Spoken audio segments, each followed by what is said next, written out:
नमस्कार, news navigation में आप सभी का स्वागत है। आज हम आपको दिखाने वाले हैं भारत की ऐसी दो बड़ी खबरें जिनसे दुश्मन देशों की हालत खराब हो गई है। प्रधानमंत्री नरेंद्र मोदी के चीन पहुंचते ही भारत को लेकर दो बड़ी खबरें सामने आईं जिनसे दुश्मन देशों में हड़कंप मच गया। ये दोनों खबरें इतनी बड़ी हैं कि चीन भी पीएम मोदी के शाही स्वागत में जुट गया। रेड कार्पेट और गाजे बाजे के साथ पीएम मोदी का स्वागत किया गया। जब आप भारत से जुड़ी इन दोनों खबरों को सुनेंगे तो आपका गर्व और भी बढ़ जाएगा। इन खबरों ने अमेरिका की कमर तोड़ दी है। पहली खबर, वही अमेरिका जिसने कभी भारत की अर्थव्यवस्था को डेड इकोनॉमी कहा था, आज उसी की इकोनॉमी को भारत मात दे रहा है। भारत की जीडीपी ग्रोथ 6.5% से बढ़कर 7.8% पर पहुंच गई है। दूसरी खबर, भारत ने अब यूक्रेन को भी तेल सप्लाई करना शुरू कर दिया है। और इसी बीच पीएम मोदी के पुतिन और जिनपिंग से मुलाकात से पहले यूक्रेन के राष्ट्रपति जेलेंस्की ने अचानक पीएम मोदी को फोन कर लिया। उन्होंने मोदी जी से जो कहा वो सुनकर आपके होश उड़ जाएंगे।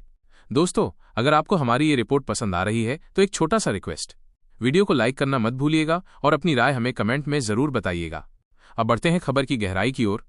अगर कोई पाकिस्तानी ये वीडियो देख रहा है तो वो इसे छोड़कर तुरंत निकल जाए, क्योंकि आगे जो जानकारी है उसे सुनकर उनकी हालत बिगड़ सकती है।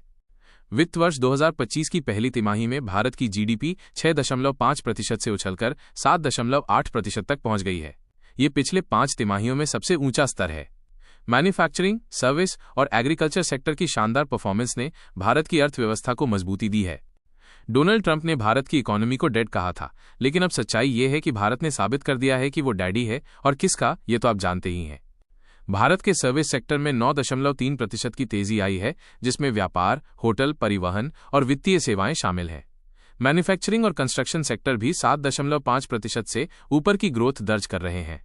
वहीं भारतीय उपभोक्ताओं ने भी खर्च बढ़ाया है, जिससे निजी उपभोग में 7% की वृद्धि हुई है। साफ है कि भारत अब वैश्विक इकोनॉमी का चमकता सितारा है। अब दूसरी धमाकेदार खबर, जेलेंस्की ने पीएम मोदी को फोन कर कहा, जंग को जल्द खत्म कराइए, क्योंकि यूक्रेन अब समझ चुका है कि अमेरिका केवल धोखा दे रहा है, जबकि पुतिन सिर्फ मोदी जी की बात सुन सकते हैं। यही वजह है कि यूक्रेन ने अचानक भारत से मदद की गुहार लगाई।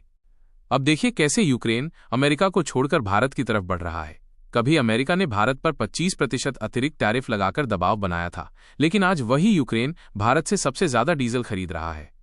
जुलाई में यूक्रेन ने भारत से औसतन 2700 टन डीजल प्रतिदिन खरीदा। भारत अब उसका सबसे बड़ा सप्लायर बन चुका है। भारतीय डीजल रोमानिया की डैन्यूब नदी के रास्ते यूक्रेन पहुंच रहा है और तुर्की के माध्यम से भी सप्लाई हो रही है। अब सोचिए, इन खबरों ने अमेरिका और पाकिस्तान की हालत कैसी कर दी होगी। पाकिस्तान तो शायद वेंटिलेटर पर चला गया होगा। और यही ताकत देखकर चीन जैसा देश भी भारत के आगे झुक गया है। पीएम मोदी को खुश करने के लिए चीन हर कोशिश कर रहा है। तो दोस्तों, ये थी भारत की दो बड़ी खबरें जिन्होंने दुनिया भर में हलचल मचा दी है। अगर आपको ये रिपोर्ट पसंद आई हो तो वीडियो को लाइक कीजिए, अपनी राय कमेंट में बताइए, चैनल को सब्सक्राइब करना मत भूलिए और हाँ, बेल आइकॉन दबाइए ताकि हमारी हर खबर सबसे पहले आप तक पहुंचे। धन्यवाद।